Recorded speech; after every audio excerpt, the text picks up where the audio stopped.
jacked up review show. It's a jacked up review show. Jacked up review show. It's the jacked up review show.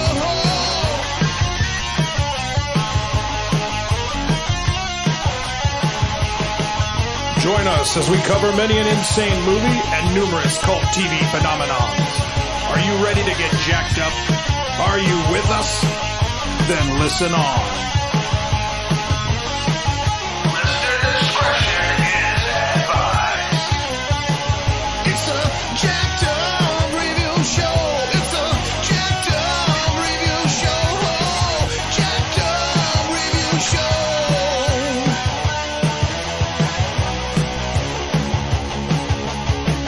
It's a jacked up review show. It's a jacked up review show.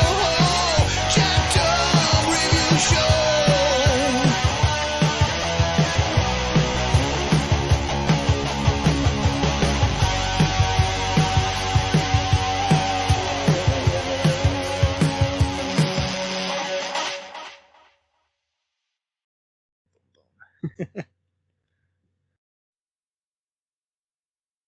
I'll put the hand down. I don't mean to come off as a dictator.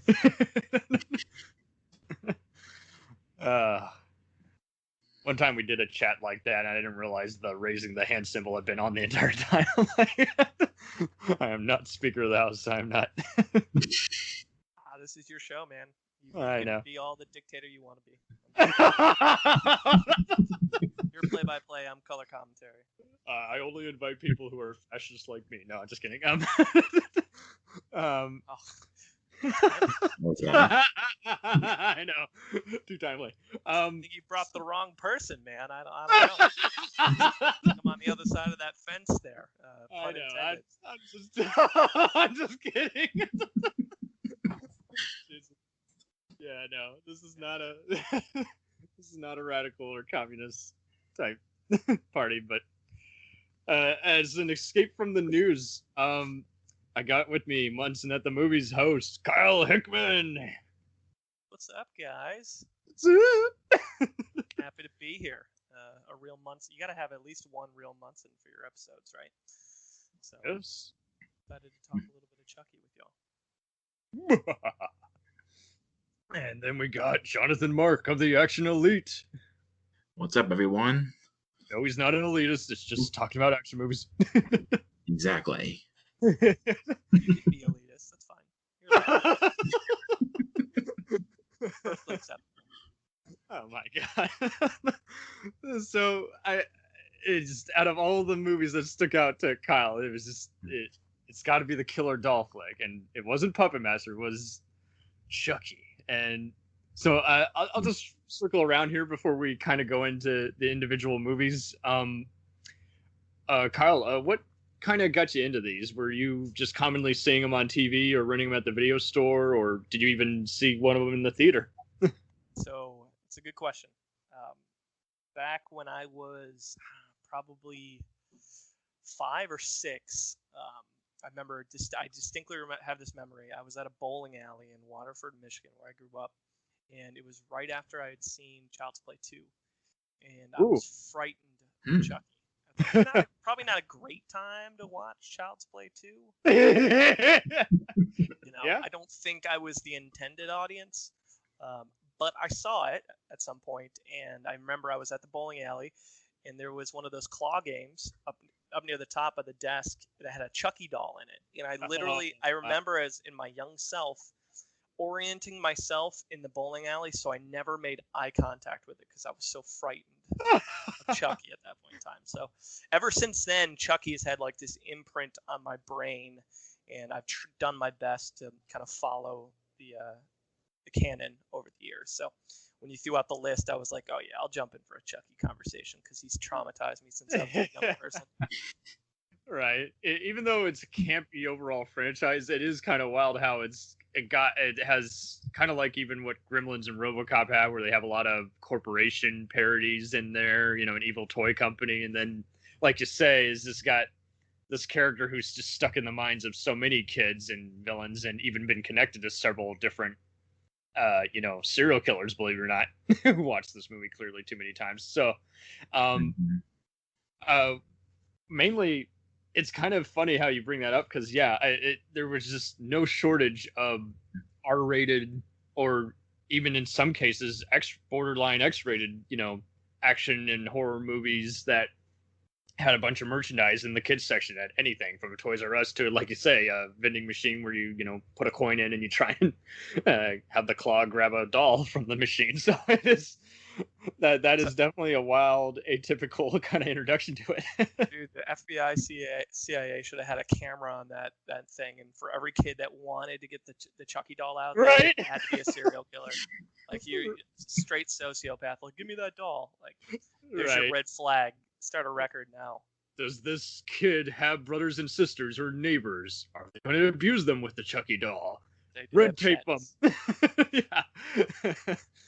Okay, so John, you had no shortage of the various black and white and more mainstream kind of horror movies growing up. How did Mhm. Chucky come onto the wheel out of the vault? For me, I was around 7 or 8 at the video store, and I remember seeing the VHS cover of the first one, the very first Child's Play, and I didn't bother to watch it until like 2 or 3 years later, because I was allowed to. And ever since then, I was hooked. That's basically how I got into it. It was just that kind of wacky, and at the same time, it's wild how the first cover, if you look at it, even the posters for it are very suspenseful. You don't know what you're in Mhm. for. And all the other ones let the cat out of the bag. They're just like, yeah, you're gonna have a killer doll. And Yep. as another intro, isn't it kind of wild how this got referenced in pop culture? Oh yeah. There's always at Pretty. least like one episode of The Simpsons or Family Guy or even Archer, just some kind of show like that would have some kind of person have their body being a doll or be in a knife fight with a doll, and so there would be that kind of reference. And obviously, the character appears in Ready Player One. He appears in all these other movies and shows. It's like, and Robot Chicken definitely did a number on it. I mentioned this. Was anyone ever a religious viewer of Whose Line Is It Anyway? Oh yeah. Yeah. Big fan back in the day. One of my favorite episodes when they did the dating game was they at one point, they had to guess who is your mysterious crazy date, and Wayne Brady was doing his take on slowly turning into Chucky from Child's Play, and he did a perfect.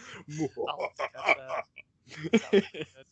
It was dynamite. That was actually my intro to it. It's like, oh, so that he's referencing that thing I've been seeing on the video stores, all the blockbusters, and so it was dynamite. And I guess you could say it helped that a lot of these movies, especially movies 1 and 3, would definitely get played a lot on anywhere from UPN to the Fox stations and even the Spanish channels. They were just easier to edit for content and just show at a later time, and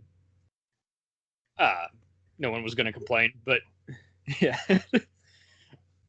So I guess I'll leap into the 1988 gem that started it all.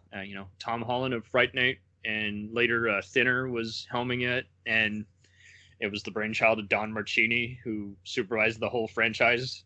And who would have guessed that Catherine Hicks, who would later be a mom in every family drama, was once again this kind of got her in the seat of playing a mother from that point on. And Chris Sarandon as the detective who knows he's not losing his mind, but knows something is not right with this doll. How do you look at this from just the various elements? John, I'll let you go first, just from the atmosphere to the acting to the editing and score. Well, the atmosphere, I think, is actually very well done, especially like the POV shots of Chucky, whenever he's roaming down the halls, and just like the tension that Tom Holland builds throughout the whole film until you finally see what he looks like, and you finally hear Brad Dourif's voice, which is perfection.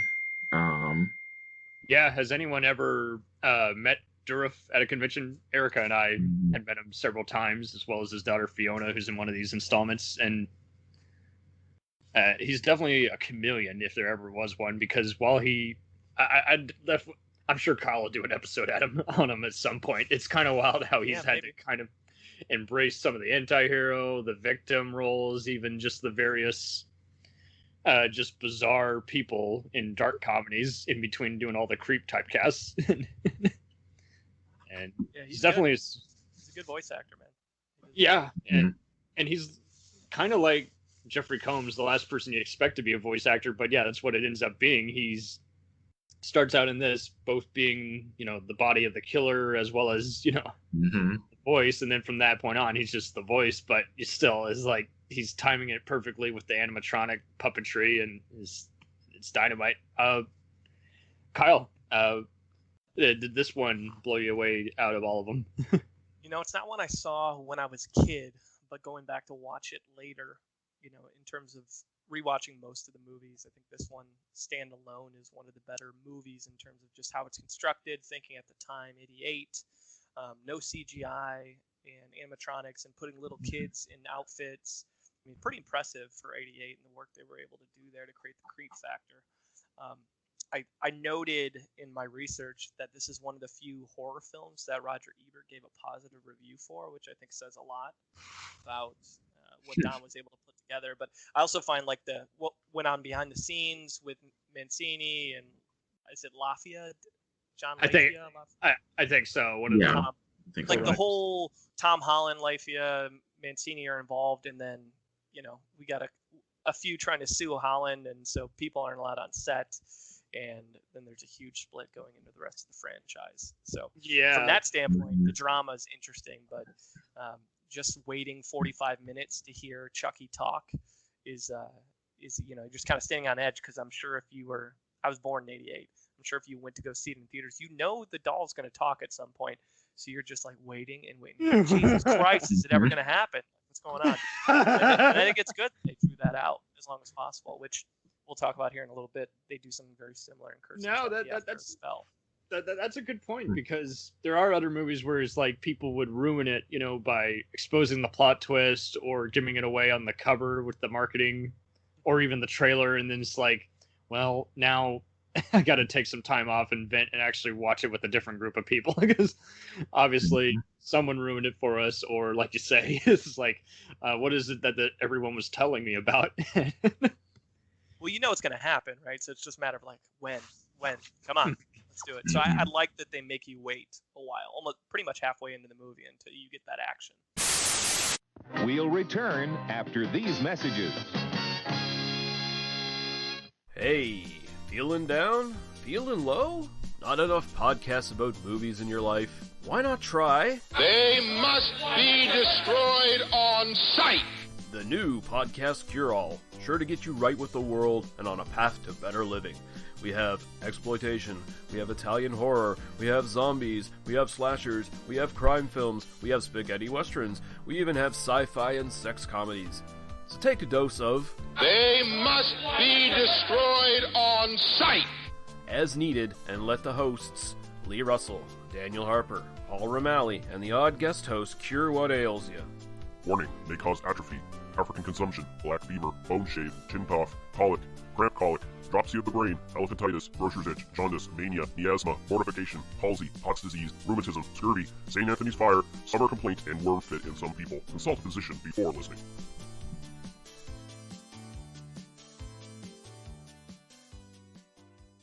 Hey, I heard you like movies. I heard you like to hustle. I heard you like podcasts. Well, guess what?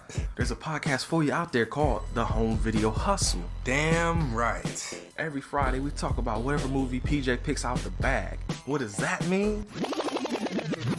Every Wednesday on our YouTube page, I put a bunch of movies in a bag, and PJ picks one out at random. And then we just watch it. We talk about it for maybe like an hour, hour and a half, 2 hours, whatever we feel like doing, wherever the conversation leads us. But do we actually talk about the movie? Most of the time. Tangents galore. Yes. So believe me, we may be a movie podcast, but it's not always about movies. We might talk about video games, Music. Yeah, that's the big one. Music. Sometimes we might get a little bit of politicalness in there. Yes. Sometimes we may just, we know what we like to do. We like to tell stories, PJ. Yeah, yes. I am the master storyteller of the podcast realm.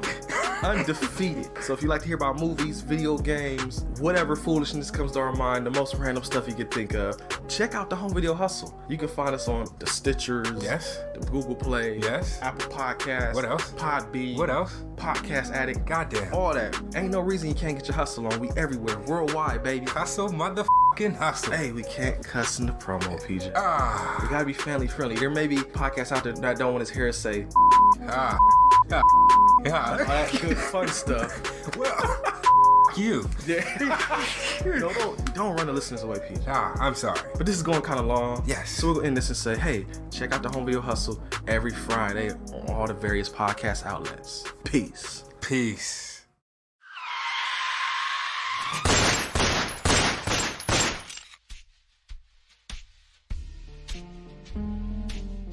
As far back as I can remember, I always wanted to be a gangster.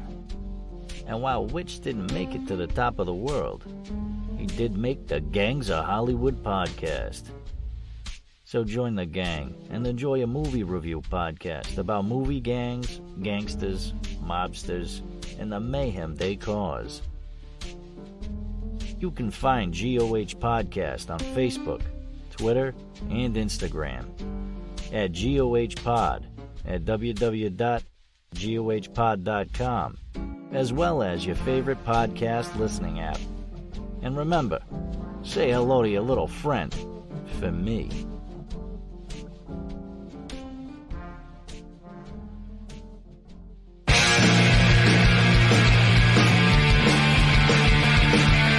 If you take two old punk rockers who are past their prime, put them in front of a movie screen, and give them a podcast, what do you get? Cinema Punks. Cinepunks. It's the mixtape of movies.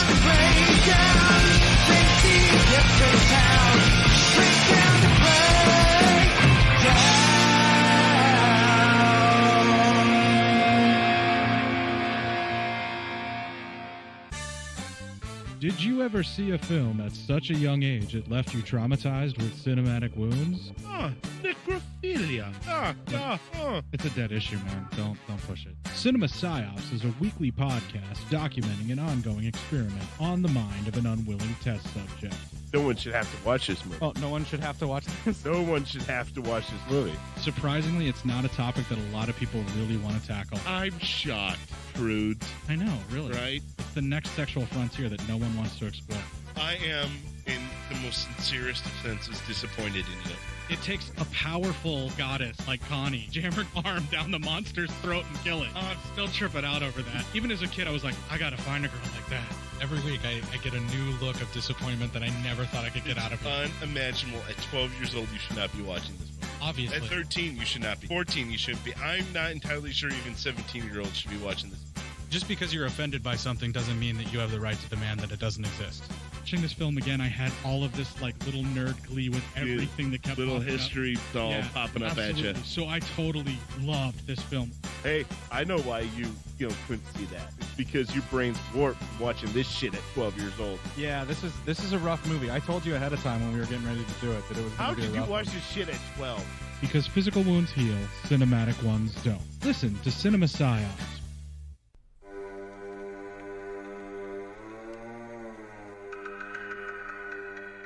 Hey everybody, I'm Corey. And I'm Zach, and we're the hosts of Podcasting After Dark, a cast dedicated to late-night horror and sci-fi of the 80s and 90s, often found on HBO and Cinemax. You know, the movies your parents didn't want you watching as a kid. You can find us every other week on Apple Podcasts, Spotify, Podbean, and Stitcher. This is what you want. This is what you get.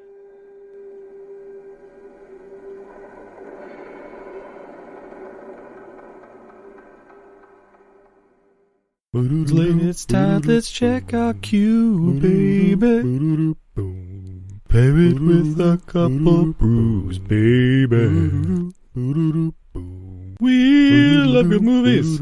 We love the bad ones too. So we watch them all and pass their lessons on to you. Oh yeah.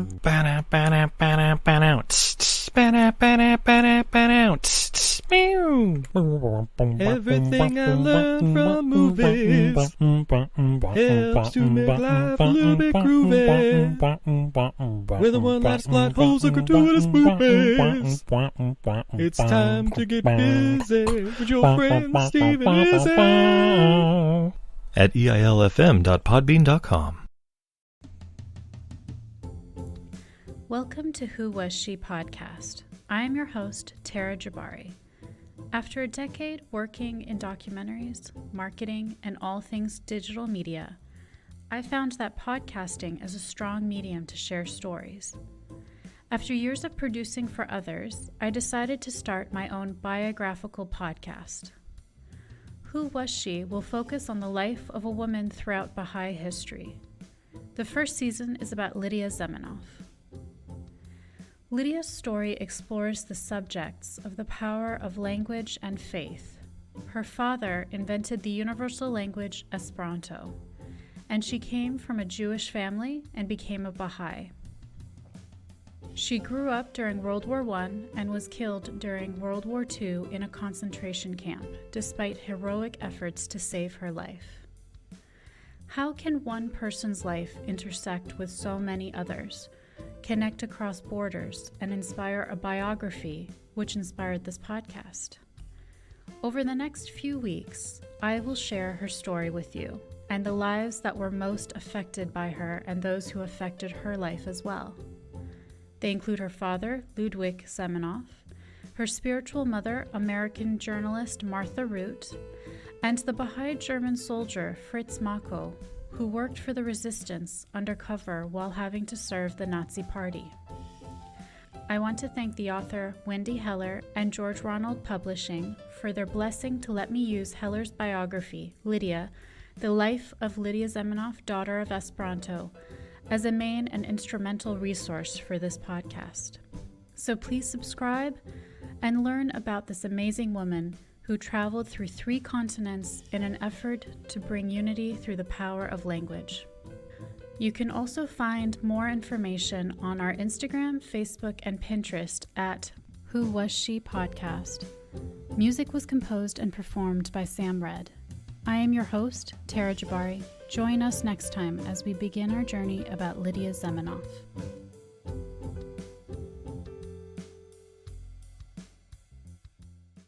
Hi everybody, it's Mac Jackson. I wanted to invite you to a new site called the Forever Adventure Network. This website has everything. Pictures, videos, blogs. There's original music by Harmony Constant, 2 podcasts.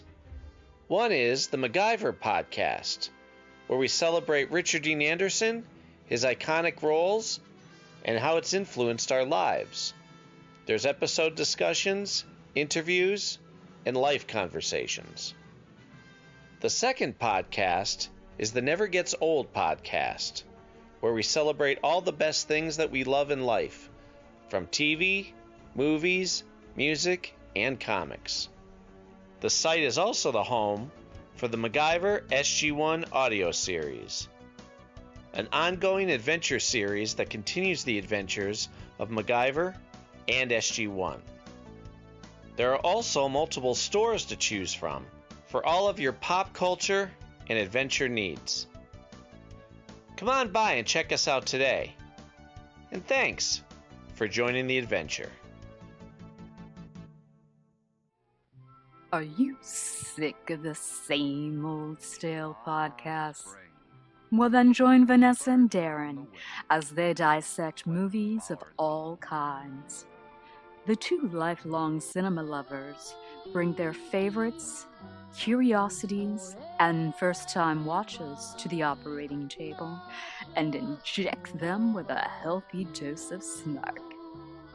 Then there's the waiting room, where they examine books and short stories. So just look for them on Apple Podcasts and where fine podcasts are available. They're part of the Legion Podcast Network. Follow them on Twitter at VD Clinic Pod.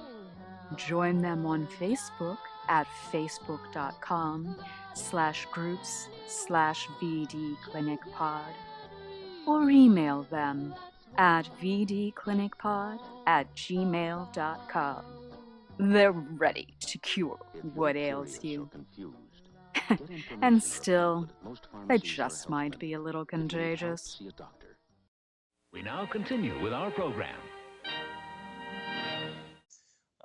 Up to that Right. point, so. And it helps but that that scene when she turns him over and finds out that the batteries aren't in, like that scene is, I mean, vintage 80s horror right there. Like, oh shit, things are gonna get real quick. Yeah, very true. And I mean, it's even interesting to see, like you say, how there's a car chase, and the soundtrack for this is kind of rare to find, especially with the new CD version of it. But it's definitely worth a listen. And like you say, is like, well, when the mayhem delivers, it finds different ways to kind of spread it out, as opposed to kind of feel like it's running out of money, or like you say, despite there being a lot of behind the set, creative differences, it doesn't really feel like there was too many compromises that had to be made. Like, do you during the car chase scene when he's trying to stab him underneath the seat, do you guys find yourself like lifting yourself up off your chair? Because it's that immersive. Like, I'm like, oh. I have with certain movies. Not with this particular one, but it's definitely still intense and definitely worth watching for that. Because it is well framed also, and it's like you feel like you're, like you say, you're trapped in the car with the protagonist as he's trying to both not run into other people and other cars while also trying to not get stabbed by this thing. It's definitely not too campy like the other ones kind of get. But it is, like you say, it's like you can just detect the shrillness going on in the environment. I gotta applaud him. And I mean, to make it back, $44 million on a $9 million budget, I'll also tip my hat to that, because they didn't know if they were gonna have a hit or even a franchise at that point. It was just anyone's guess. I mean, that's a big move. You're not going to have 7 other movies if that first one isn't successful. So. All kind of leverages on that. All kinds of leverages. Oh, so 2 years later, the toy company's at it again. Did anyone ever really? I've seen some people kind of talk about how Chucky was defeated and yet somehow found another body. How does everyone feel about that whole explanation? It doesn't really bother me, because it's kind of just going for just silly mayhem. But I know other people would kind of want to nitpick. And like you say, it's just like, at this point, it's the last one was kind of one of the few horror movies that made some of the less, fans of the genre kind of wake up and say, hey, these movies can be entertaining, because like you say, Ebert's like stuff like Jurassic Park and Dawn of the Dead, but has it all, and even the first few Screams, but yeah, often he was not a fan of stuff like, John Carpenter. So it just shows you how some stuff ages better, and some stuff, it took years for it to be part of a collective that really embraced these kinds of movies. So how does everyone feel about this? Once again, the mother and her child are with an abusive stepdad. Well, before you do that, I want to give you the lesson that I learned from the first movie, aka the lesson you're not supposed to learn, but just something I took away from it, and that's don't buy dolls from a peddler in the alley. That was the lesson I learned from the first child. I think that's resounding and timeless. So, oh my God! Yeah. But if you're talking about the reanimation, my understanding is, I'm actually thinking of the reanimation. Kind of more of a spirit, I guess you could say. It's going around. Like scraping off the burn marks and. They find creative ways to do it, I guess, in most of the movies. It's not as much of a stretch as I think some others are, probably. Right. I do that. Like the third one, when we start talking about his blood, like dripping into the top of the vat, and that turning in, like that, like transferring his soul into a newly. I don't that one's a little bit of a stretch. It kind of goes with the movie, and at the same time, it also is kind of like, what? So it's definitely one of those. It's like, take it for what it is, because this isn't. You can't bring real life science to a movie like this. It's just not. It only works in the sense of a movie. And it is wild how Garrett Graham has made a career being in other wacky stuff like, unusual episodes of Tales from the Crypt and even, Full Moon Entertainment stuff like Terror Vision. So perfect. Let's cast him as the abusive stepdad. Why not? How's it hanging, Glenn? What's his name in the movie? His name is like Phil. Phil. There you That's go. one of the best lines in the movie when he's hanging upside down. How's it hanging, Phil? This is when you start to see the emergence of funny Chucky, right? It's deadpan. Right. It's it's not as campy as when we get into Bride and Seed, but you start seeing those one-liners of "Eat dirt, Tommy," like little ones like that. That you're like, all right, this is why we like Chucky. Right. It's the same kind of mischief that you're going to. Something like, again, Trimmers, Gremlins, even Wishmasters. Like, just see what this guy can do, and at the end, eventually the fun's going to be over. But hopefully, it ends with in a better way. Like at the end when he's shoved the knife into his arm and he stares at it and goes, "I hate kids," and you're like, can't help but Oh God. Oh man. Yeah, I'll say of the second one, I think the final battle scene in the warehouse I think that's the best final battle scene in any of the Erica was talking about that as well. I agree with that. Yeah. I think I read somewhere that if they had a bigger budget, they were gonna maybe try to turn a lot of the other dolls alive, kind of like in the remake, and to kind of create more chaos. But I don't think they had the budget for it. But in terms of the overall setting, it was pretty epic. Yeah, that definitely makes sense, especially with the putting googly eyes, on the that's an awesome death. It's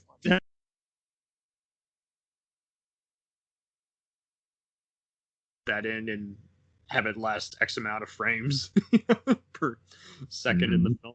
But no, that is true. It's like I'm kind of half and half on this movie. Like, I like the actors, but at the same time, it just feels like Alex Vincent his kid. I understand that he's kind of traumatized, and at the same time, it just felt like they didn't know what to do with the kid, even though he's like one of the main, victims. So I guess you could say the movie kind of takes its time and then just kind of builds up to all the other wacky fun. So, I mean, that's kind of where I go with this. I mean, there's definitely some, I'm not going to tell anyone not to watch these movies because everyone's going to vary on all of them. And like you say, it's just that you're always going to remember at least 3 different gags from each of these where you're like, oh my God, now I got to rewatch that.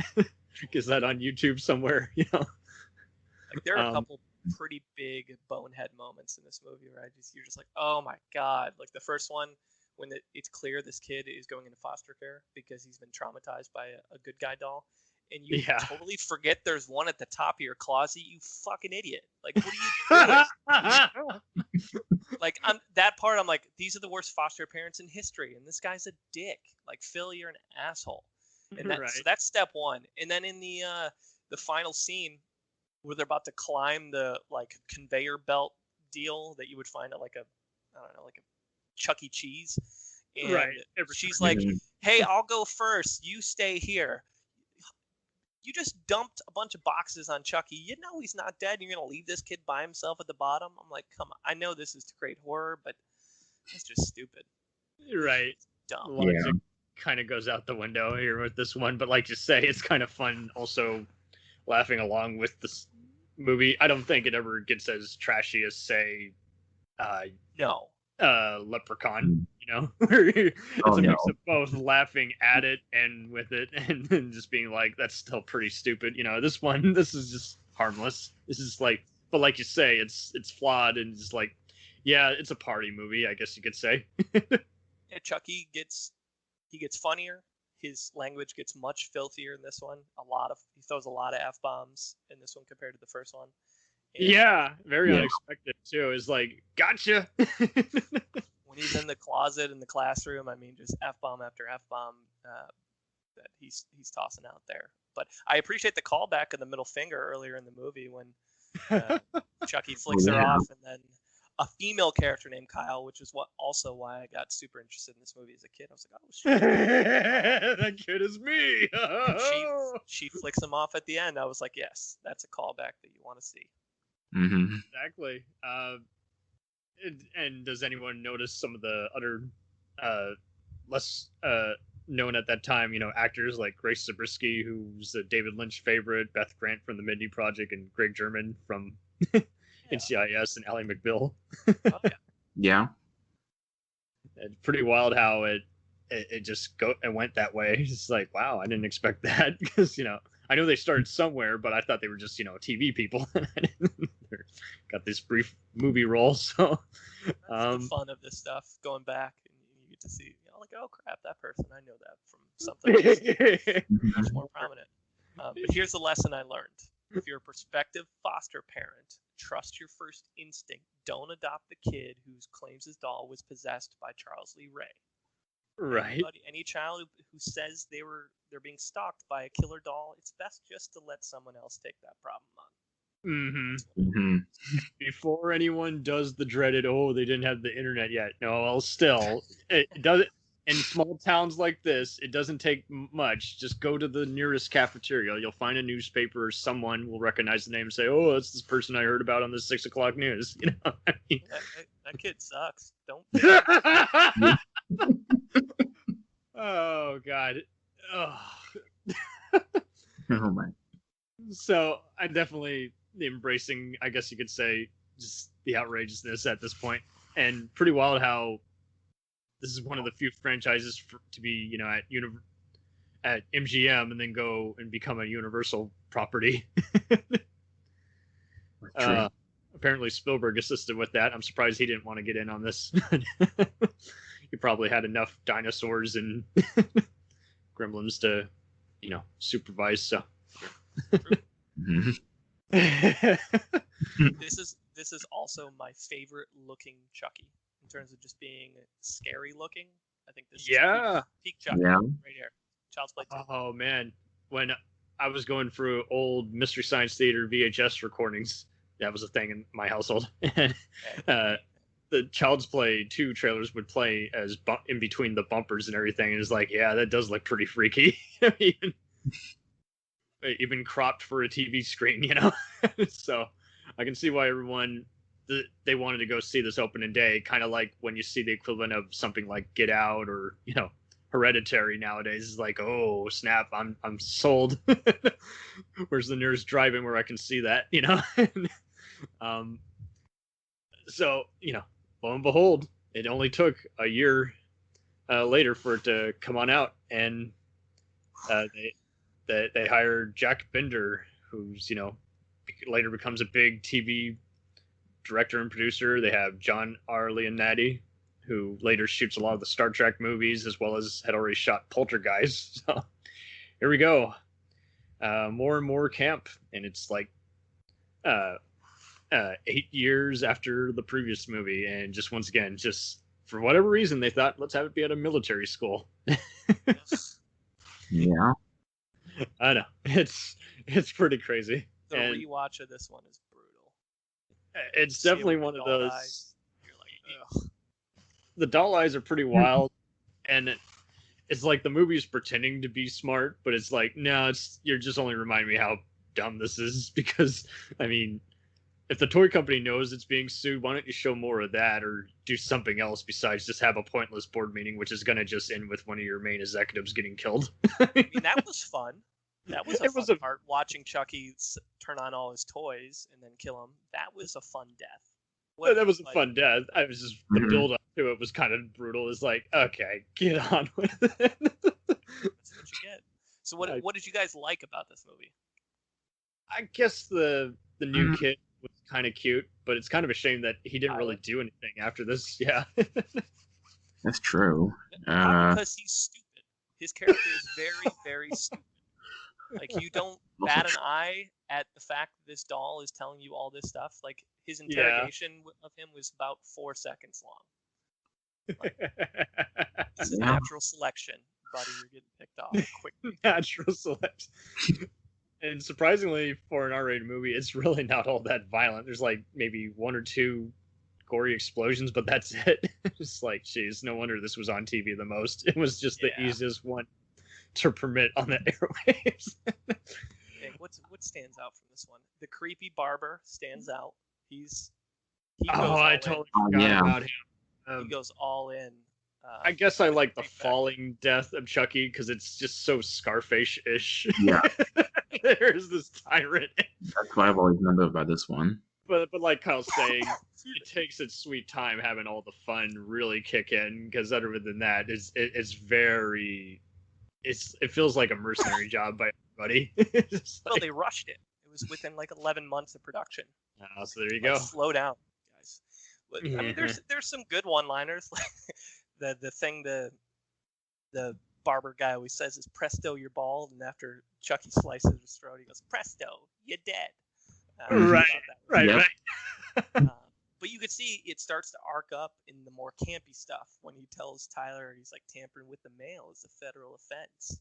Yeah. All right. Yeah. You know that at that point it's starting to get meta, right? It's starting to move beyond just horror. It's starting to get meta. Or after Andy's making out with homegirl, what's her name from Entourage and Old School, Perry Reeves.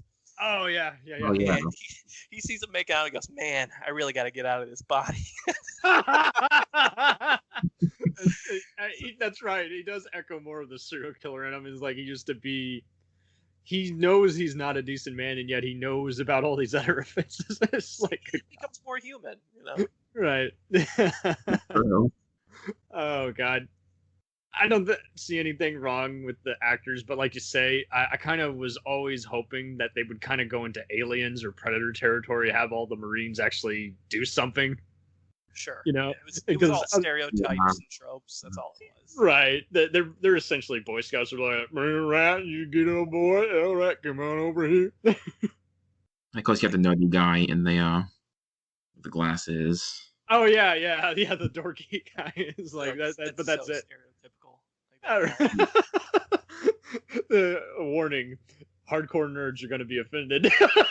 Basically, a ripoff of Full Metal Jacket, multiple characters. Oh yeah. I didn't even think about that. Basically, everybody, like yeah. Ermi, like the lieutenant, the 16-year-old lieutenant is basically Ermi's character. Yeah. The nerdy kid is their nerdy guy from Full Metal Jacket. Like they're just ripoffs. Yeah, Modine. There's a bit of Modine in there. But I'll always remember when Chucky switched out the paint bullets with real bullets. Like that.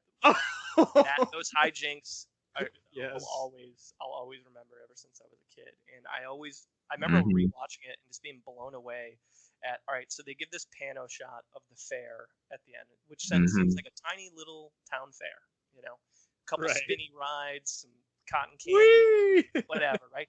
And then the final scene is this like huge aggro crag with this massive like indoor roller coaster. And you're like, give me a fucking break. There's no way something this big is at a little town fair.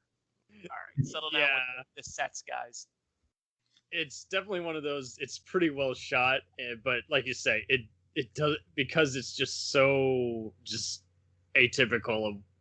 It's like it would make sense if it was like a bigger state, but like you say, where is this based again? I was taking notes and then I couldn't find if I had it. I don't have any notes on where this was set, but I don't know. Oh, I forgot. Play Pals. Hell, where was it shot? That might give some leads. Chicago, but I'm not fully. Yeah, but like you say, Chicago's kind of in between. It would probably have be like Ohio, where it's still got a lot of small town moments, and the bigger stuff is just factories and yeah. So like you say, I totally know what you mean. Where it's just like, yeah, this is a cool place. I'm surprised there wasn't an actual Chucky roller coaster ride in real life, but that would have been way better. And Andrew Robinson of Hellraiser, Star Trek Deep Space Nine, and Transfers Free, for like a better word, cult fame. Won a got nominated for Best Supporting Actor by Fangoria magazine.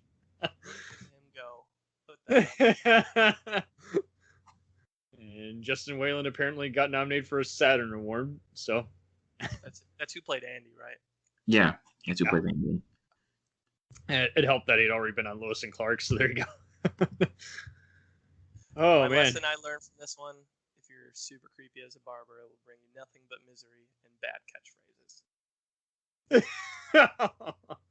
Yeah. Mm-hmm. It's definitely one of those. It's pretty anticlimactic. That at the time, this was basically the final one before the end of the '90s proved otherwise. And it's like, yeah, you guys, this might as well have just gone direct to video because it really was taking its very self-indulgent time. It's cash grab.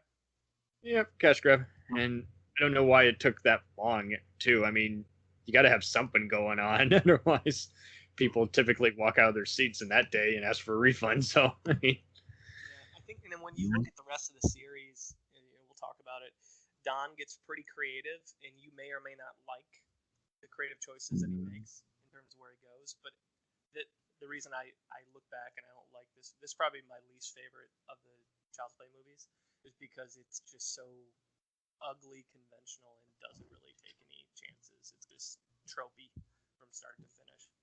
oh no, that's a very good point because Laziest across the board. well, and like you say, we've had other writers who, have often just never gotten along with people, and other filmmakers like Brian De Palma and even Clive Barker. We're never going to see eye to eye with any studio anyway. And Don, in this, I can't blame him for doing what he wants to do because, like you say, he was always, when it was a big studio endeavor, he was always facing pressure and having to do way too many compromises. So I do feel like he gets way more creative, and at the same time it is, it's going to vary by, what you do and don't like in a movie. So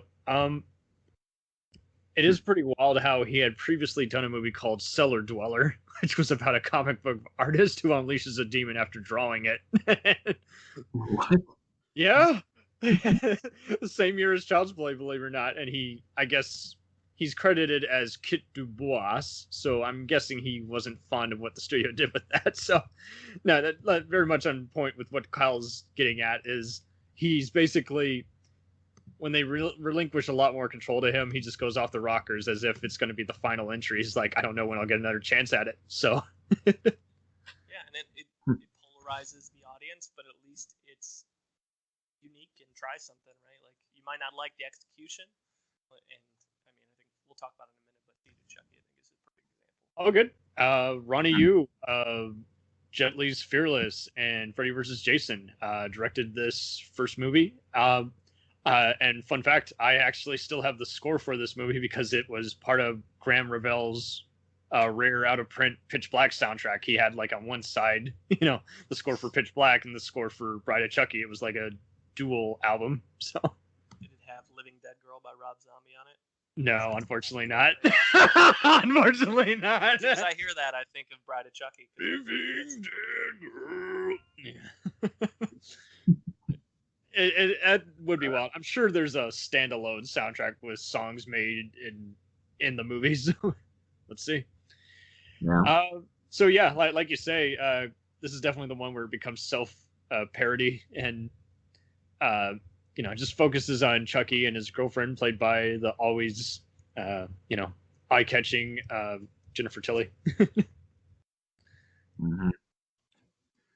And yeah, I know that for some people view this as one of the best ones, and other people this was like a deal breaker. I'll let Kyle take it away, and then let John weigh in. I get the divide on this one. This is my favorite Chucky movie, and I read too that this is Durf's favorite too. So oh, nice. He apparently has an appreciation. I love it. The one-liners are amazing in it. Yeah. The whole storyline with Jade and what's his face, that is annoying. But John Ritter's in it. And yeah. Ritter's always great in everything he does. But just like the reference to Hellraiser. I forgot about that. Yeah. To this day, I still think about the one line. The first line that comes to mind for that movie is when, right after they get married, he goes, give him 6 months. 3 if she gains weight.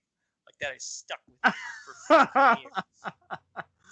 I forgot about that one. I give him 6 months. 3 if she gains weight. It's just so funny. The whole Martha Stewart bit Oh my God. Oh, yeah. She became Fuck more Martha infamous. Stewart. Oh my God. I don't know. You guys talk about your feelings on it. John, I'll let you weigh in. I was not able to rewatch this in time, but it is one of those. I find it fun on some days, and other days it's just kind of, hit and miss for me. But it is. There's no denying the puppetry is better, and the gags are firing. Just like there's more diversity in the over-the-top mayhem. So, and like Kyle said, don't go to this for the plot. It's just not worth it. It's not that kind of movie. No, it's not. But this is one of those that is more like a mixed bag for me. Like I said, some of the jokes really do hit, and I actually love the look of the movie. I think it's actually the best of all of them, cinematography-wise. This was inspired by the poster for Scream 2, also a year before. Yeah. At least we didn't have any Weinstein Dimension Films logo pop up, otherwise we'd be in trouble. True. But now, the thing that kind of hurts this is Jennifer Tilly. I'm just not a fan of her as an actress, period. Okay. And especially, you have Katherine Heigl, which I didn't even know it was her until many years ago. Really? I was like, that's Katherine Heigl? Oh, wow. If we ever do a deep dive, people are like, "Oh shit, that's Katherine Heigl." You wouldn't expect, right? Given the genre of film she usually does. Yeah, Janet Kidder also has a brief role in this. Did you know that Katherine Heigl took the role because Julia Stiles turned it down? No, that would have been. I know some people aren't fond of her. I'm fond of Julia Stiles. I think that might have been an interesting twist, having her kind of just kind of like all her other horror movies that she'd done, where she's just like, you can't be serious. This thing's alive. That would have been better, actually. All right. Yeah. What are some of the other stuff? Don't tell me Schmucky is one of those dolls who wets his pants. Dude, there's so many good one-liners in this. When he's starting to get a boner, and he goes, "I don't know about you, but I'm starting to feel a little bit like Pinocchio here." And it's like, you hear a doll say that, you're like, "Oh Lord." Oh Lord, yeah, yes. The end of the movie, when they're in the cemetery and he stabbed the one guy, and he goes, "Get off my knife!" and he pushes him down into the hole. It's just stuff that stuck with me for 20 years. It's wild. Just every kind of joke imaginable. It's there. Oh man. So yeah, I mean, if you're gonna take any of these seriously, don't recommend. But if you are just gonna embrace some of the camp, go for it. I mean, like Kyle said, there's a lot of diversity, and like John said, is like the casting's questionable, but there's some good acting here, and yeah, the soundtrack is pretty cool. I mean, freaking Slayer, Typo Negative, Monster Madness on this. It's a cool little soundtrack, man. Yeah, Motorhead, I'm there. The bonehead moment of the movie for me is when the guy shows up to Jennifer Tilly's place wearing way too many face piercings. That doesn't turn out well for him. And the lesson I learned is that Team America is the only time where two puppets should bang each other on camera. Right. Yeah. Stuck in your brain. It's stuck in our brain. If you can handle some fecal matter, other jokes, go for it. Now, I love how Rotten Tomatoes, I don't ever use these as the final consensus, but I love how they're like devoid of any fright. I don't think it was going for any fright. No, it wasn't. No. Thanks for missing the point, guys. But it would have been better if you had just said did or did not find the jokes funny. That would have made sense. But just saying devoid of any fright is like, yeah. This movie has the two genres that a lot of critics completely miss the mark on, and that's horror and comedy. Yep. Comedy is especially harder because it's like, I don't know, what they find interesting, we often get bored or feel is drawn out, and other, especially like when Kyle was tackling some of Natasha Lyonne's resume, is like, these people are lying, you should not see this movie. Destroying certain movies.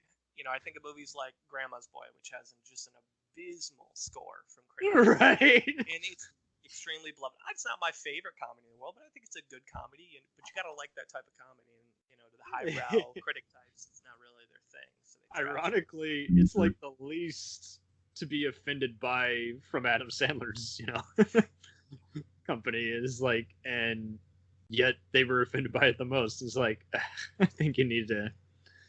It's kind of like Paul Verhoeven's sense of satire. It just, you either get it or you don't, and hence the inconsistent ratings. But so yeah, a lot of people thought that was it, and then once again, Chucky and his bride return in Seed of Chucky, and this one, this one was talked about endlessly at high school, and I kept asking, is it good or is it bad? And no one could ever give me a straight answer. It's like they just wanted to laugh at how stupid it was, or just because, they watched everything. It's like, that doesn't tell me anything. So ironic. This is my least favorite of all of them. It's the only one I own on DVD. Don't ask me why. Wow. You would have thought that with Billy Boyd as, from Lord of the Rings being a voiceover, and even John Waters being involved, it'd be someone else. Waters is awesome. Yeah, and yet. Yeah. J.C. Fleming plays Santa in there. And himself. Cameos. Which is weird. Yeah, I recall this one being pretty dragged out, but I know there's some fans of it. I just don't know why they're fans, so I don't know. I'm the same way. This is the worst one to me, easily, by far. There's nothing good in this, in my opinion. Good for it for trying, like in 2004, talking about gender. Yeah. Not a norm. At that point, it's not really in the norm to talk about, especially in a horror franchise. So good for them for going that route, even though it's kind of messy. Some homage to The Shining at a certain point, but the whole Britney Spears thing. So, like you say, it would have probably worked okay as like a sketch show, but not as a 2-hour movie. I mean, let me see what quotes did I write down, because I did a rewatch this. Universal executives were apparently very bigoted and didn't greenlight it because they thought it was too gay. Nice, guys. Nice. Is that real? Really?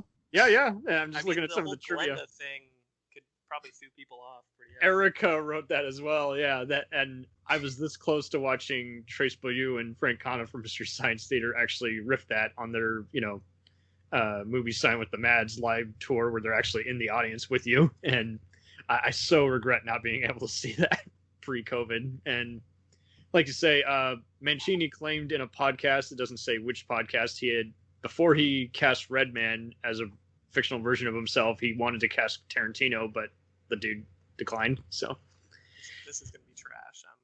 I'm good. Yeah. Pretty wild how this is filmed almost entirely in Romania. Is like, wow. I thought that's where only direct-to-video, or expendable type movies got filmed, but no. And it looks like it, because the posing everything in the background is very obvious. Oh yeah. We're in LA. Just kidding. We're not. Just kidding. MTV Movie Awards gave a Best Frightened Performance nominee to Tilly. How is this Best Frightened Performance? I mean, it's a comedy. Down year, my friend. Nope. Heather Phillips got nominated for the Taurus World Stunt Awards, but I don't recall any notable stunts in this. I think that was just a write-in vote. There's the stunt where Chucky apparently gets on a fucking plane and travels overseas that you never figure out how he pulls that off. Yeah. Because I get that it's campy and like you say, but at the same time, you still got to have some kind of connection to make it. Like, how does he know? How does he know the lyrics to a Britney Spears song? After he kills her, he says, "Oops, I did it again." Like, come on. You got an iPod that we don't know about? Like, what's going on in the background here with that? There's some decent one-liners. Like at one point, Glenda asks, "Is mommy ill?" And Quartz thought so. Oh. Or the other time, Glenda goes, "Isn't violence bad?" And Chucky goes, "No, violins. Violins are bad." Like, oh. Right. Y'all are trying too hard.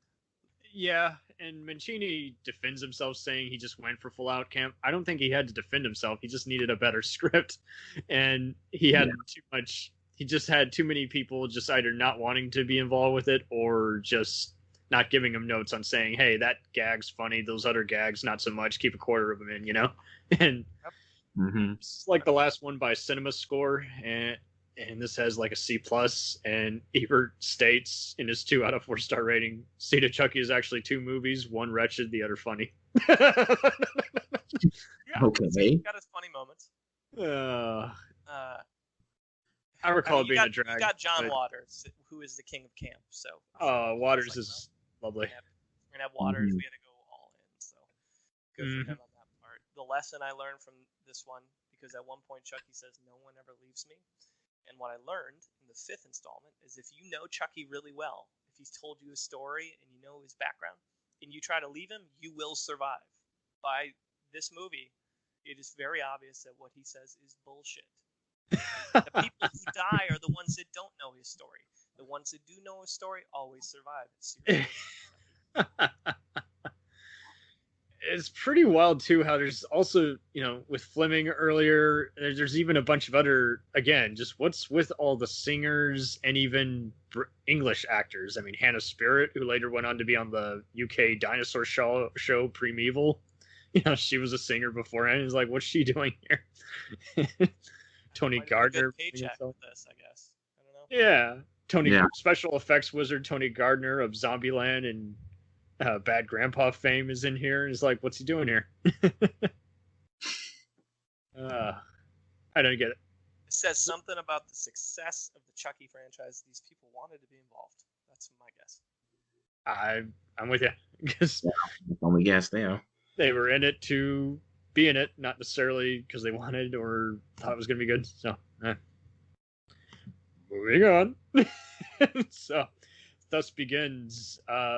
Some sites were listing these as direct-to-video, and others were saying, limited theater. Well, it's both, guys. They were VOD and screened at various, places like Frightmare Weekend and other places and festivals. So we have both Curse of Chucky and Cult of Chucky. And in this time, Don Mancini, much like Seed, again, is at the director's helm, and David Kirshner is one of the producers. And Curse, I didn't see all the way.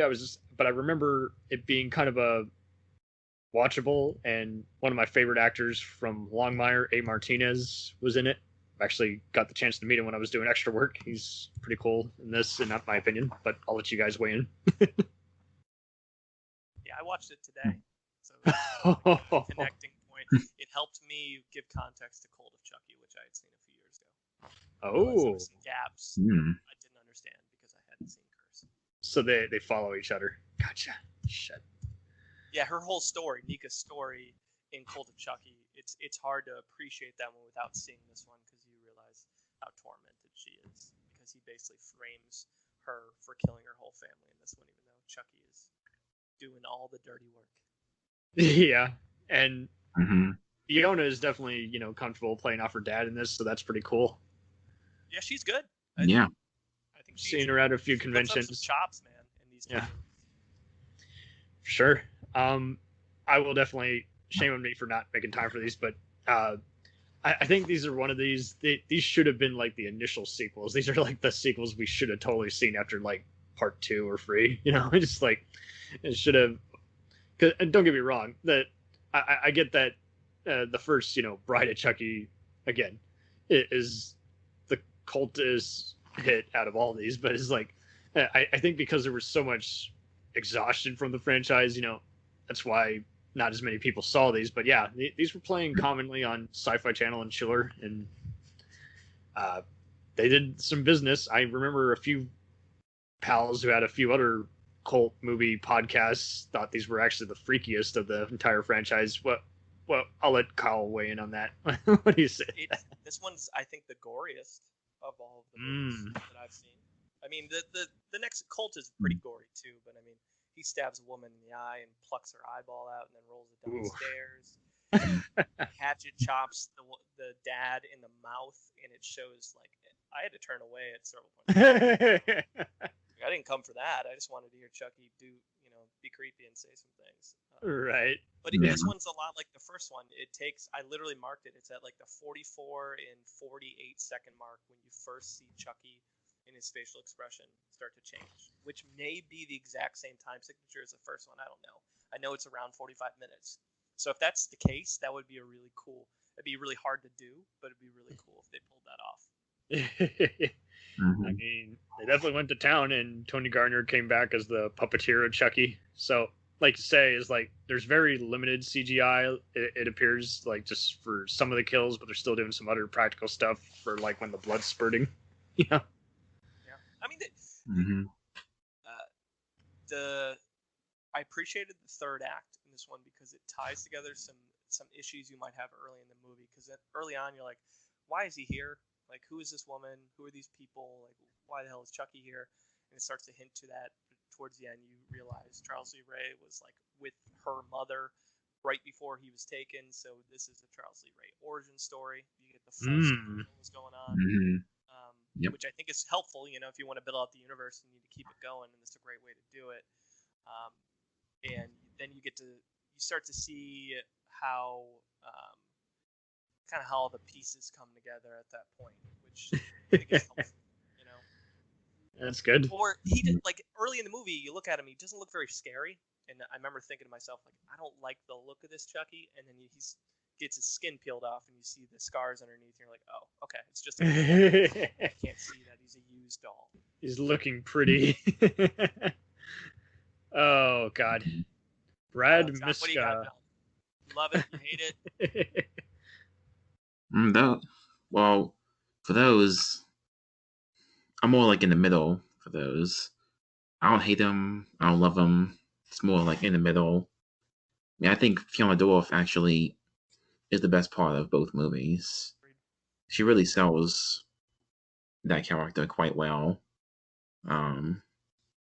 Bloody Disgusting gave this a positive review, but saying it may be the best home video sequel since Wrong Turn 2. First off, I cannot speak highly of any of the Wrong Turn movies, and second of all, that's offensive because John and I have seen many goofy, campy, franchises that go direct to video after a while, and it's like this was screened had limited theater screenings, and then embraced the home video and cable TV market. So I mean, I think you should, if anything, just say, hey, this is just a good movie that, despite limited access initially, it should be seen. So, I mean, it's definitely slower in the beginning, but I recall it at least having a reasonable amount of suspense and care. As opposed to, like... It's on Showtime. Okay, perfect. I think we remember correctly.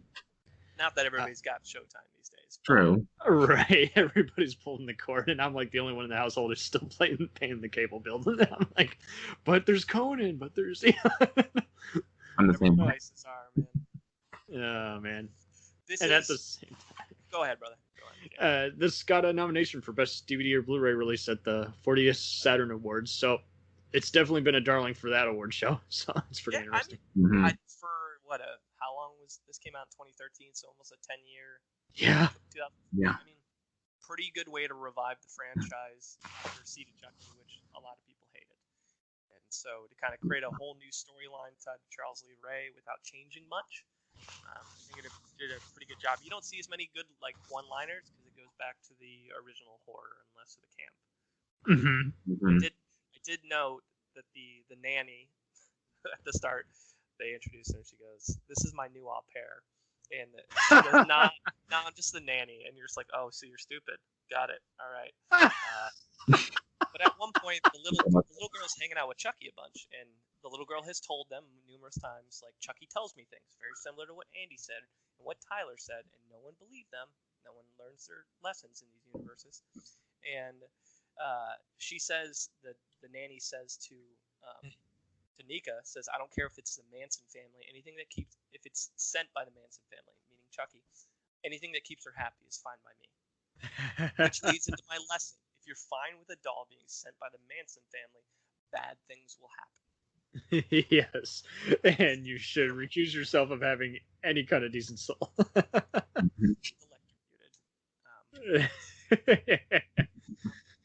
There's also a lot of, because it's filmed in like Toronto, there's a lot of Canadian character actors who've been on all the various horror and sci-fi shows, as well as, you know, voice actors. So that's pretty interesting. Yeah. I just awe. All I do is go, Cam knows that. I just can't help myself. Watch too much Canadian shows, and I'm not even a Canadian. So. Yes, I get it. They are very well shot. And it's amazing because their budget is less than ours, so something's wrong here. Yeah, if you can do better for less, and we can't make use of any of our budgets. There's that too, and then there's the Writers Guild trying to debate just because they've hired so many rewrites when they could have just hired the initial scribe to just rewrite it.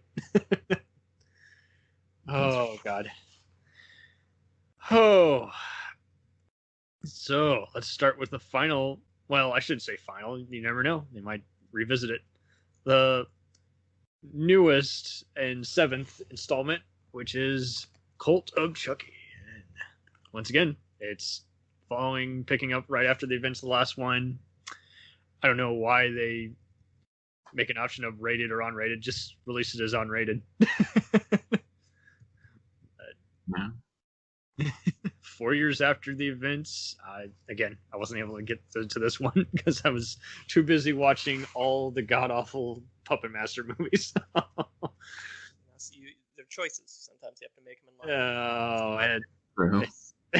I hate myself. What's unique about this one, from what I noted, is because I was keeping track of every Chucky movie, like what's the reanimation story, what's the epic battle scene, and what's the death for Chucky look like.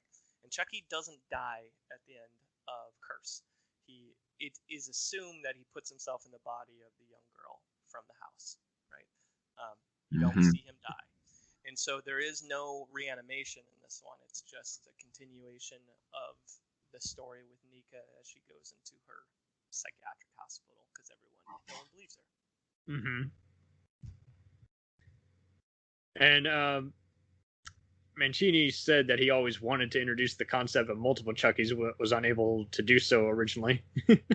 So that's why he used the concept for this 26 years later. Yeah. Like take the whole voodoo storyline and start to extrapolate that a little bit. You know, it's different.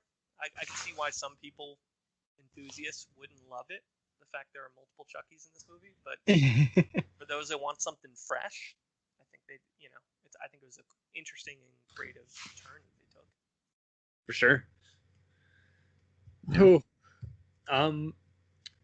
So it looks like not only just the cast, but also, you know, it's picking up on the other characters like, you know, Kyle and other people from, you know, parts 2 and 3. So do you feel like they're done justice, or is it just kind of a silly cameo? Are you saying for Kyle's character? Yeah. How they pick up on her. Well, the movie ends on a huge cliffhanger. Like a massive cliffhanger. Mm-hmm. So yep. We're allowed to spoil it, right? I mean, if you want to. I mean... John, go ahead and spoil it if you want. I'll let you spoil it this time. John's like, all right, you can be the dickhead. So at the end of the movie, basically with all the hijinks that go on, Chucky basically voodoos himself into Nika's body. Oh, that's amusing. He goes, basically, so they go outside, and Jennifer Tilly picks him up in his new body, and then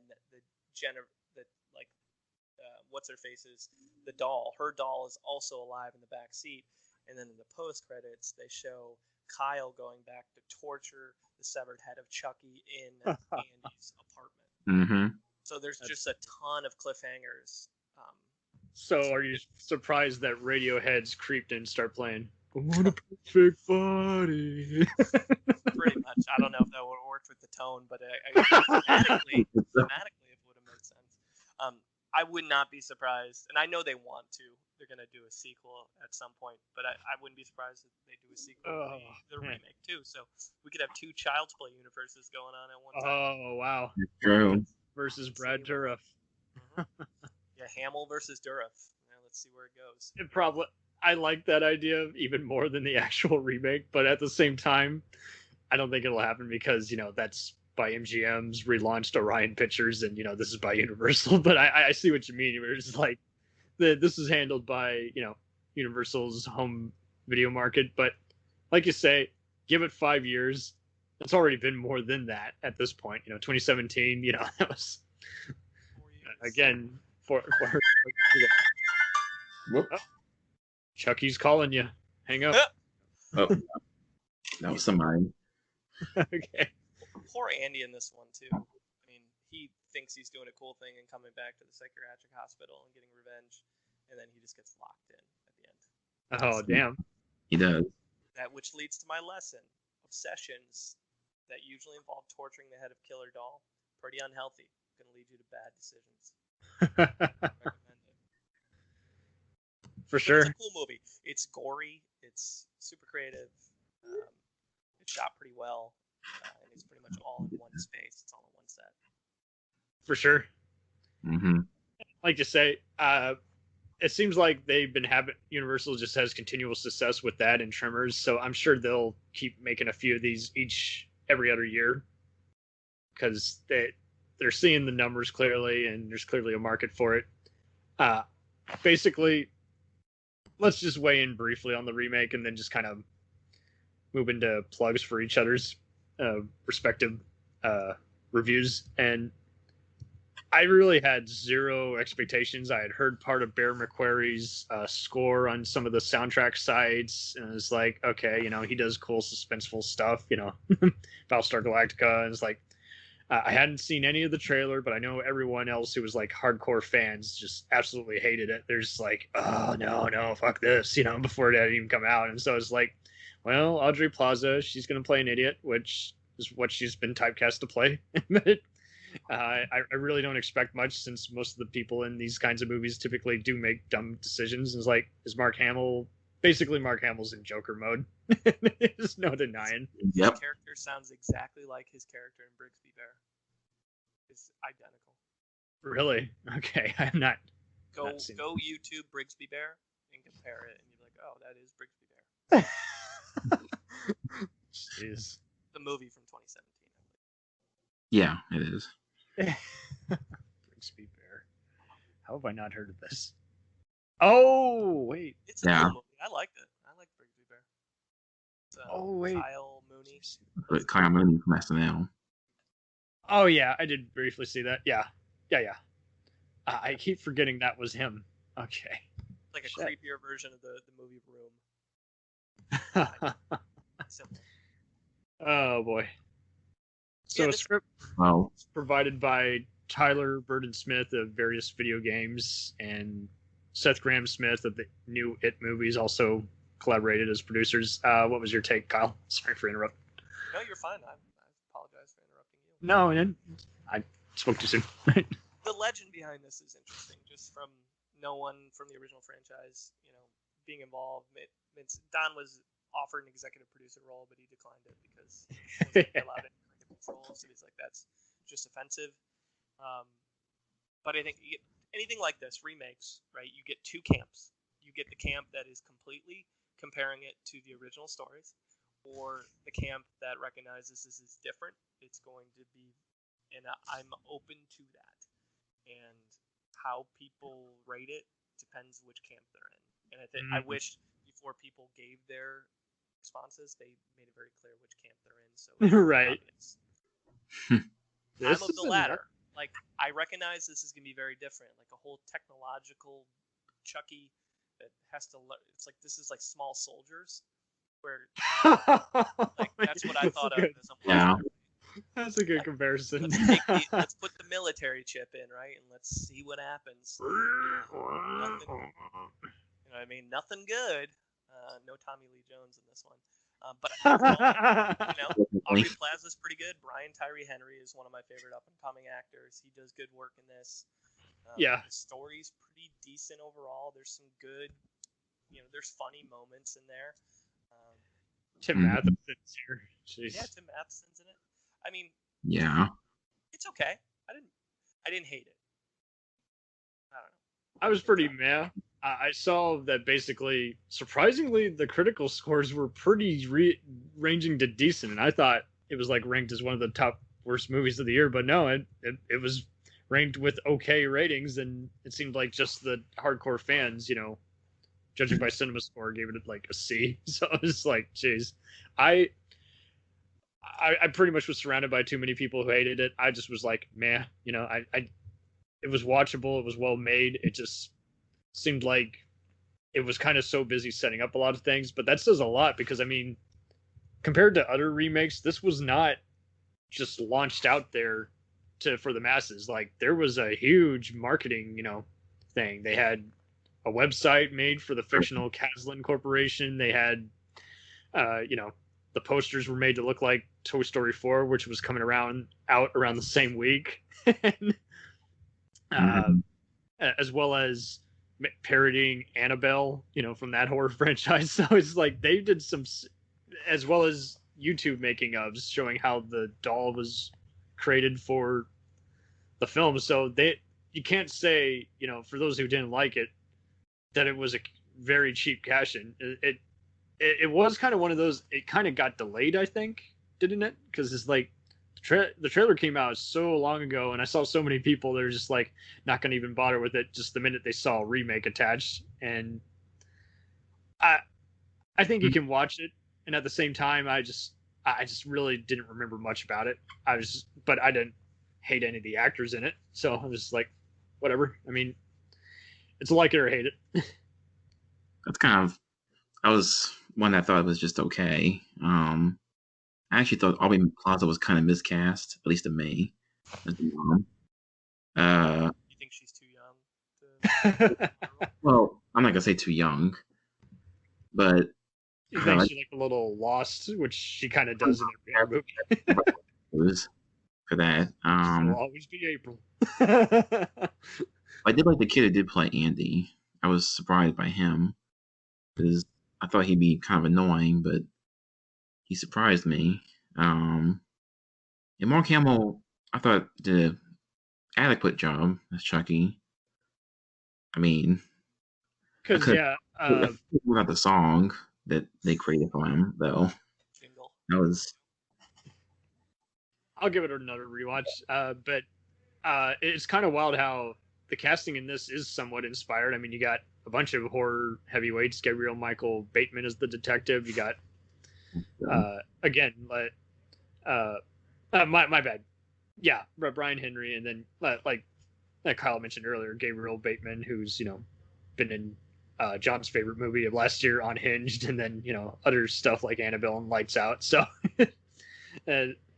this is definitely helping out their career. But yeah, I was definitely surprised by seeing Tim Matheson in this because he's just been so being an avid fan of West Wing, and everyone else in my family loves Animal House. So it's just like it is wild, for a man was acting in everything for a while and then kind of turned to directing TV movies.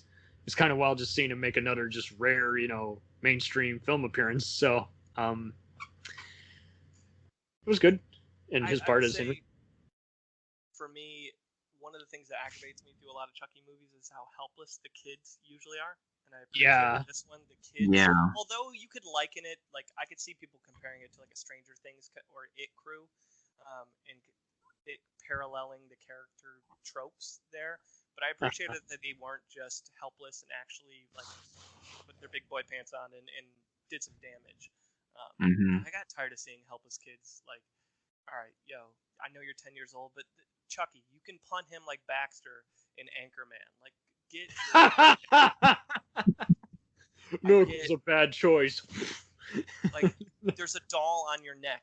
Grab him, throw him at a wall, and then curb stomp him American History X style. Like, this is complicated, people.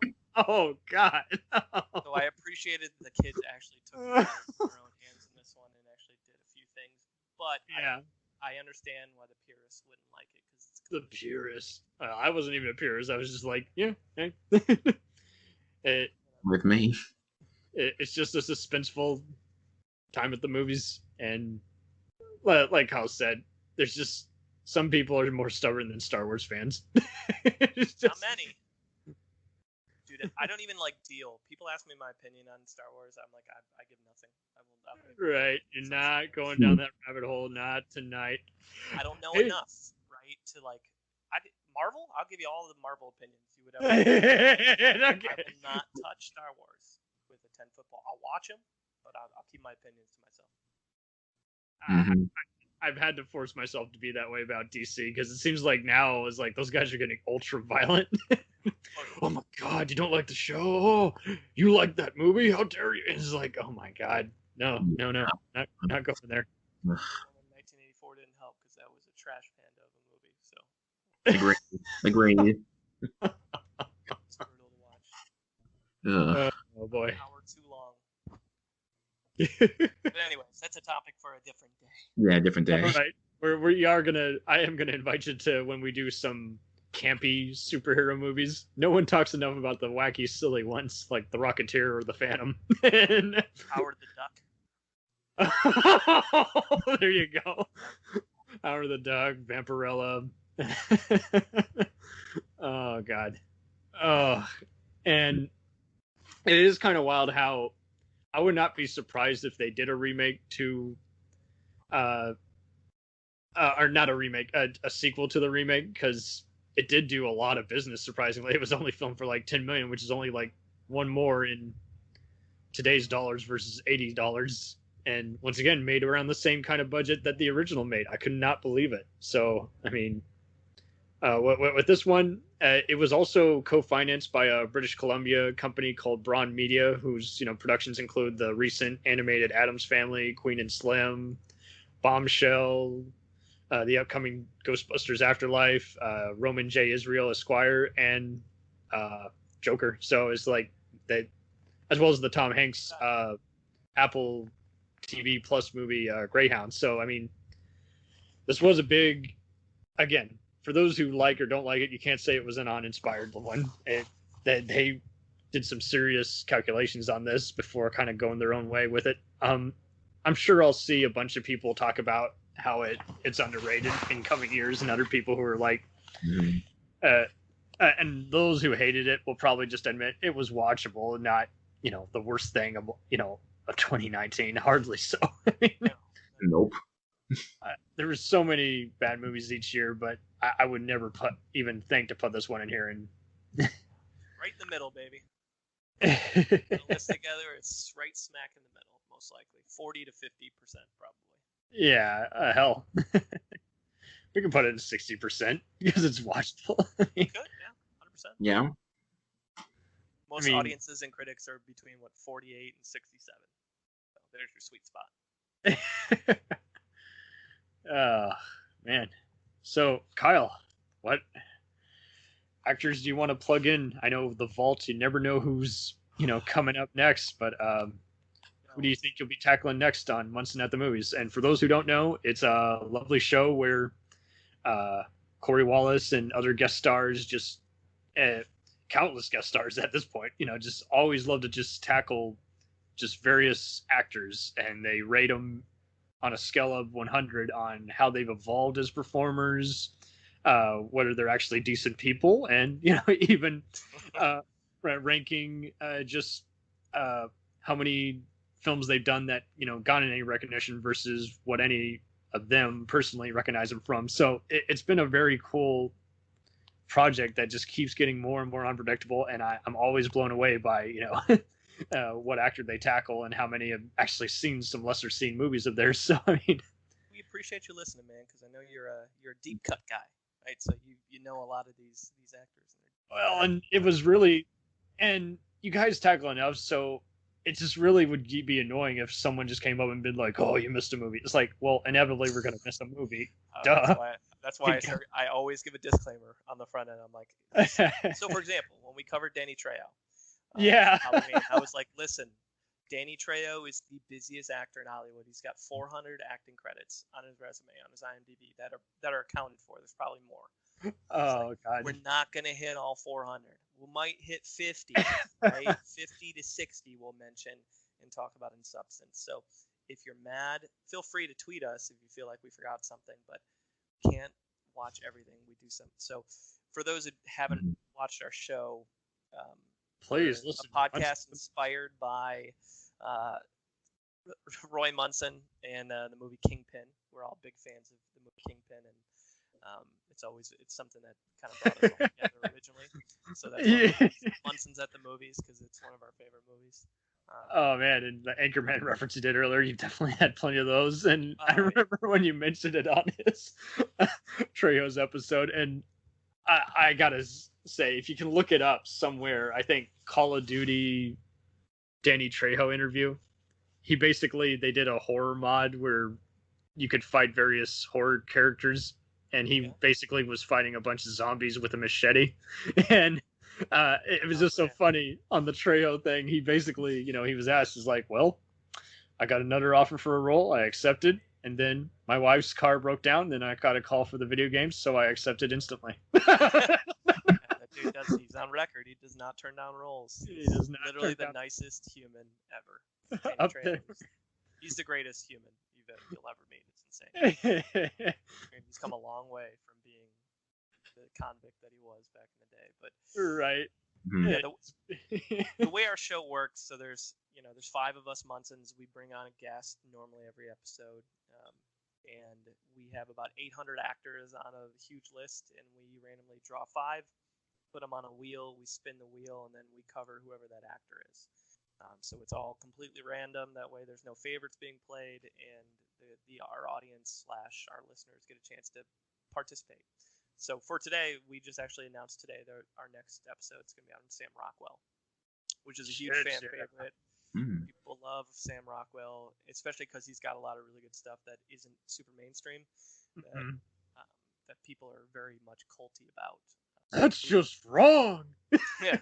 Things like Moon and Confessions of a Dangerous Mind, and deeper cuts from his work. And he's in the original Teenage Mutant Ninja Turtles, right? So, like stuff like that people don't realize. So we take the actor and we cover their career from start to finish, and every interesting thing we can along the way, and we rate them, and then we just keep it going. What we love about it is it is pandemic proof, right? A lot of podcasts were going on, like the new movies that are out during the pandemic, that kind of slowed their operations a little bit. For us, it's, we got 800 actors. It would take us a long time to cover all of them, and that list will only grow. So you can check us out. We're on Twitter, Munsons at Movies, and Instagram at Munsons at the Movies. For sure. Now, John, Mark, continual guest of this podcast. Where can we find you? What will you be tackling next on the Action Elite podcast? Well, on Twitter, for Twitter, my name is ActionFan555, and Instagram is Jonathan Mark. We're not sure what I might write on Action Elite, but I'm sure I'll think of something. Grippy. Okay, perfect. ActionFan555? Yes, it is. I'll link them to you on here since you just reached out on Facebook. I'll go from there. Thank you ever so much for being on here. And is that it for plugs, or do you want to? I'm good. Okay, yeah, okay. Okay, perfect. Thank you ever so much for being on here. This was just a fun tackle into just the most unusual kind of cult franchise we've done, which has changed studios, changed, people in charge, everything. So, I mean, thank you for helping us understand it all better. Still going. 8 movies later. 8 movies later. Yeah. How many other franchises can you say 8 movies in still putting out quality content? That's a good question. And you guys would know more than I would, because into those worlds. In the I think a better question is which is one that's kind of more agreeable, because I like some of the Hellraisers, even some of the ones that people notoriously hate. Obviously, I don't hate the one that was made for like $20, but it's just like it is kind of one of those where it's like some of these,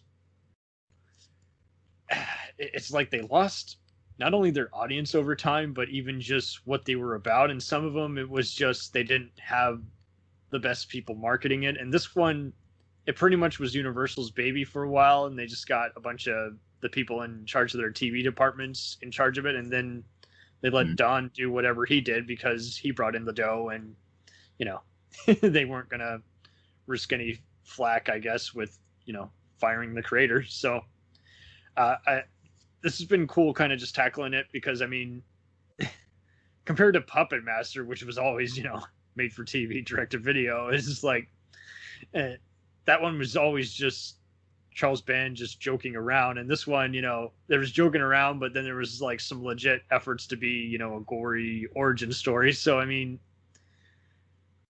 I think this just speaks to the testament of the right types being at the right place, just willing to be edgy and comfortable in their own skin. So thank you ever so much. Thanks a million.